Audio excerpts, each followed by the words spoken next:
আপোনাৰ কি হৈছিল? ভৰি বিষ হৈছিল। ভৰি বিষ কিমান দিনৰ পৰা হৈছিল? এই বহুত বছৰ উঠিছে, মাহ নাই, বহুত বছৰ। বহুত বছৰ ডক্টৰক দেখুৱাইছিল না নাই? আগতে দেখুৱাইছিল, বহুত দামী দামী ডক্টৰক দেখুৱাইছিল, ভাল পোৱা নাছিল। ভাল পোৱা নাছিল, মানে 10 বছৰ মান হৈ গৈছিল আপোনাৰ। তাৰপিছত মেডিচিনো দিছিল চাগে বহুত? বহুত দিছিল, কিন্তু খাই ভাল নাপালে। নাই। তাৰপিছত এতিয়া ভাল পাইছে আপুনি ন? এতিয়া মানে বহুত ভাল পাইছে, বহুত আগুৱাইছে। কেনেকে আপুনি এতিয়া ট্ৰিটমেণ্টটো কেনেকুৱা আপুনি পাই আছে? ট্ৰিটমেণ্টটো মানে আমাৰ এই ছোৱালীৰ কাৰণে ভাল। বাইদেউ ডক্টৰ অৰূপ কৰ্মকৰ ছাৰক কেনেকে পালে আপোনালোকে? মই তাৰমানে মই লোহাৰঘাটত থাকোঁ, অৰিজিনেলি মই বাৰেগাঁৱৰ হয়, কিন্তু মানে এজন ভণ্টি আছে ইয়াতে, সেই ভণ্টিজনীক মানে ক'লো কথাখিনি, ভণ্টি তাৰমানে কণ্টেক্ট কৰিছে। ভণ্টি কণ্টেক্ট কৰি কেনে ছাৰৰ নাম্বাৰটো দিলে। ছাৰক প্ৰথমবাৰ যোনদিনাখন আহোঁ ছাৰক লগ পোৱা নাছিলোঁ, মোবাইলৰ দ্বাৰাই তাৰমানে হোৱাটছআপ কৰি ফটো কৰি কেনে হোৱাটছআপত পঠাই দিছিলোঁ। তেনেকৈ একদিন মেডিচিন মানে ইনজেকশ্যন এটা দিলে, এই ইনজেকশ্যনটো লৈ কেনে অলপমান ৰিলিফ পালে। তাৰপিছত নেক্সট দিনাখন আহি কেনে ছাৰক যোনদিনাখন দেখালোঁ, ছাৰে লেজাৰ ট্ৰিটমেণ্টটো কৰিলে। মানে আপোনালোকে 2-3 দিন মানে দেখুৱাইছে মাত্ৰ? ছাৰক তাৰমানে একদিনে দেখালো, আগতে মই বহুত কেইজন ডক্টৰক ছাৰক একদিনে দেখুৱাইছে। একদিনতে এতিয়া বহুতখিনি আৰাম পোৱা বুলি আপোনাৰ দেউতাই কৈছে? বহুতখিনি আৰাম পাইছে। কি ক'ব ছাৰ এতিয়া? ছাৰক লৈ কি ক'ব? ছাৰক বহুত থেংকছ, আৰু মানে কি ক'ম আৰু এতিয়া মানে এক্সপ্ৰেছ কৰিব ভাষা নাই। আৰু মেডিচিনো বেছি খাব নালাগে, বেছি খাব নাই, আৰু পেইন কিলাৰ তাৰমানে পুৰা মানে পেইন কিলাৰ একো দিয়া নাই ছাৰে, মানে পেইন কিলাৰটো পুৰা বন্ধই কৰি দিছে।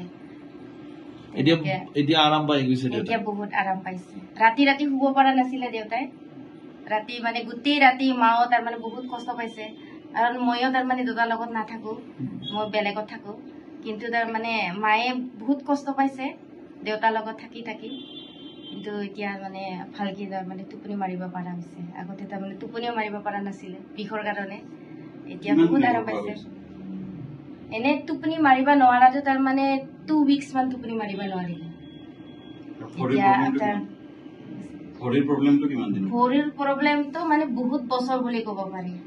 তাৰমানে 2015 এটা অপাৰেশ্যন হৈছিল, ইউৰিনৰ প্ৰব্লেম আছিলে, সেইটোৰ মানে অপাৰেশ্যন হৈছিলে।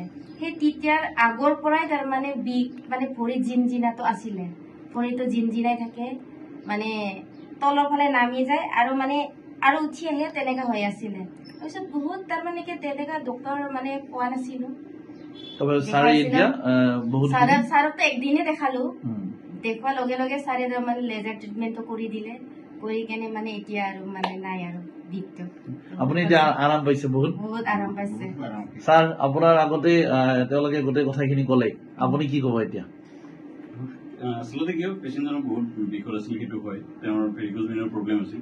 আৰু মোৰ ওচৰত যেতিয়া প্ৰেজেণ্ট কৰিছে, ভেৰিকোজ ভেইনটোতো প্ৰব্লেম তেওঁৰ বহুত বছৰ পৰা আছিল, আৰু মোৰ ওচৰত প্ৰেজেণ্ট কৰোঁতে তেওঁৰ ছুপাৰফিচিয়েল ভেইন কিছুমান থ্ৰম্ব'ছড আছিল। তো সেইটো কাৰণত সেইখিনি সময়ত বহুত বেছি, যিটো ক'লে তেওঁলোকে যে 15 দিনমান মানে বহুত একদম ৰাতি চাতি শুব পৰা নাই। আৰু ভেৰিকোজ ভেইনত এইটো কমন প্ৰব্লেম হয়, কেতিয়াবা থ্ৰম্ব'ছ পেইন থাকিব পাৰে। আৰু থ্ৰম্ব'ছ পেইনখিনি থকাৰ কাৰণে মই ইমিডিয়েটলি পেচেণ্টক এডমিট কৰি অলপ কনজাৰ্ভেটিভ দি পেলাই ষ্টেবল কৰি উইদিন 24 hours ভিতৰত লেজাৰ ট্ৰিটমেণ্ট কৰি পেলাই এব্লেশ্যন কৰি দিওঁ গোটেই এবনৰ্মেল পেইনখিনি। তাৰপিছত এতিয়া সম্পূৰ্ণ সুস্থ, তাৰপিছত আৰু কোনো মেডিচিন এতিয়া আৰু দৰকাৰ নাই, যিমান দিন থাকে। এদিনে আপোনাক দেখুৱাইছে বুলি কৈছে, তাৰ আগতে বোলে বহুত ডাক্তৰক দেখুৱাইছে, বহুত মেডিচিন খালে, ভাল পোৱা নাছিল, আৰু এতিয়া আপুনি আচলতে যেনেকৈ কৈছিল কথাবোৰ তেনেকুৱা যেন হৈ গৈছে। নাই, আচলতে হয়, কাৰণ কি ভেৰিকোজ ভেইনত মই চবকে কওঁ, চব পেচেণ্টকে কওঁ যে ভেৰিকোজ ভেইনৰ প্ৰব্লেমটো মেক্সিমাম ভেইনৰ ভিতৰত থকা ভালভত হয়।